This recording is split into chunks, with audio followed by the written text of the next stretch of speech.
Bonjour à tous! Mabuhay po tayo dyan! Quick French lesson po tayo for the days of the week in French with useful words that you can use every day. Are you ready? Let's go! So we have janvier. Janvier is January. Next, février. Février. Next, mars. Mars. Next, avril. Avril. Mai. Mai. Next, juin. Juin. Next, juillet. Juillet. Next, août. Août. Next, septembre. Septembre. Next, octobre. Octobre. Novembre. Novembre. Et décembre. Décembre. Okay? So let's repeat. Janvier, février, mars, avril, mai, juin, juillet, août, septembre, octobre, novembre et décembre. Merci beaucoup. Please repeat them po to memorize. Merci. So we start with janvier. Janvier. Janvier. Okay? Okay, this is January. Janvier est le premier mois de l'année. Janvier est le premier mois de l'année. Okay? Janvier. Malamig pa po yan. Next, we have février, the month of hearts. Okay? Février. Février. Février est le mois de plus court. Le février est le mois de plus court. Pourquoi? February is the shortest month. Okay? Sometimes 28, sometimes it's 29. Okay? Janvier et février. Janvier, février. Pakiulit lang po. Merci.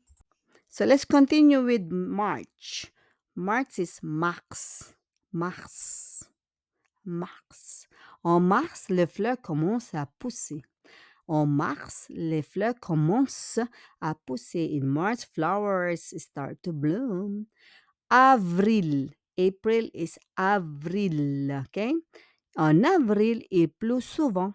En avril, il pleut souvent. In April, it often rains. It often rains. Okay? Let's repeat. Mars et avril. Merci po. We have May. May is May. En mai, il fait beau et chaud. En mai, il fait beau et chaud. Okay? In May, the weather is nice and warm here in France or in the northern part. Okay? But in June, juin marque le début de l'été. Juin marque le début de l'été. Ang Hunyo ay simula ng tag-init. Okay? So, because here, June starts with June. Summer starts with June here. Okay? Juin marque le début de l'été. Okay? Can you please repeat? Mai et juin. Merci. So, July is juillet. Juillet. En juillet, les vacances d'été commencent. En juillet, les vacances d'été commencent here in France, in Canada, or in US. Okay? In July, summer vacation begins here. Okay? Next, we have August. August is août. Août. We have circumflex. Okay? Yung siya po yung hat. Août. Août est un mois chaud. Août est un mois chaud. So I did the liaison. I connected étant. Août est un mois chaud. Okay? August is a hot month. Okay? So let's repeat. Juillet et août. Juillet et août. Merci beaucoup. The bear months for Christmas. Bear in English, but in French is breu. Okay, we just exchange it with yung RE, yung OR po, it will become RE. Okay? So, September. In French is septembre. Septembre. Okay? Septembre marque la rentrée des classes. Septembre marque la rentrée des classes in France. Okay, September marks the start of classes in France, in US, or in Canada. Then we have October. October is octobre. Octobre. En octobre, les feuilles tombent. En octobre, les feuilles tombent. Okay? In October, leaves fall because of another season. C'est l'automne. Okay? So let's repeat. Septembre et octobre. Merci beaucoup.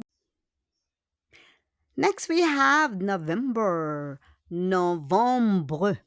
Novembre. Okay? En novembre, il commence à faire froid. En novembre, il commence à faire froid. In November, it starts to get cold in France and other countries. Next, we have December.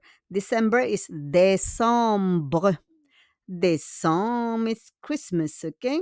Décembre est le mois de Noël. Décembre est le mois de Noël. December is the month of Christmas. Aguinaldo natin, our gifts. Merci beaucoup. So we repeat novembre et décembre. I added some vocabulary words for de l'année. Vocabulary po, no? Isang taon or 1 year is ano. Anong. We do the liaison. We need to connect. Anong is 1 year. And then we have, that is masculine. And then we have une année. Une année. Une année is also 1 year. Okay? Une année. J'ai vécu en France pendant un an. J'ai vécu en France pendant un an. I live in France for 1 year. Okay? Un an, 1 year. Et une année, the whole year. Okay? Une année. Un an et une année. Okay? Un an et une année. It's 365 days po. Okay, merci. So, after 1 year, un an, we have 12 ans. We need to connect. We do the liaison. 12 ans. 12 ans. 2 years, okay? 2 years. Nous sommes amis depuis 12 ans. Nous sommes amis depuis 12 ans. We've been friends for 2 years, okay? So, 12 ans. 2 ans. Gagawin pong Z, okay? 12 ans. Okay? Thank you. 12 ans, 3 ans, 4 ans, 5 ans, 6 ans, 7 ans, 8 ans, 9 ans. Now we have 10 ans. 10 ans. O une décennie. Okay? Une décennie. 10 taon po yan. 10 years o isang dekada. Okay? A decade. So, 10 ans, c'est long. 10 ans, c'est long. 10 years is a long time already, okay? 10 ans. Pas mal. Merci. 10 ans. Next, we have 100 ans. 100 ans. 100 years, okay? Un siècle. 100 ans. Isandaan. 100 years or a century. Un siècle. A century is un siècle, okay? Un siècle, c'est 100 ans. Un siècle, c'est 100 ans. A century is 100 years. A century is 100 years. Okay?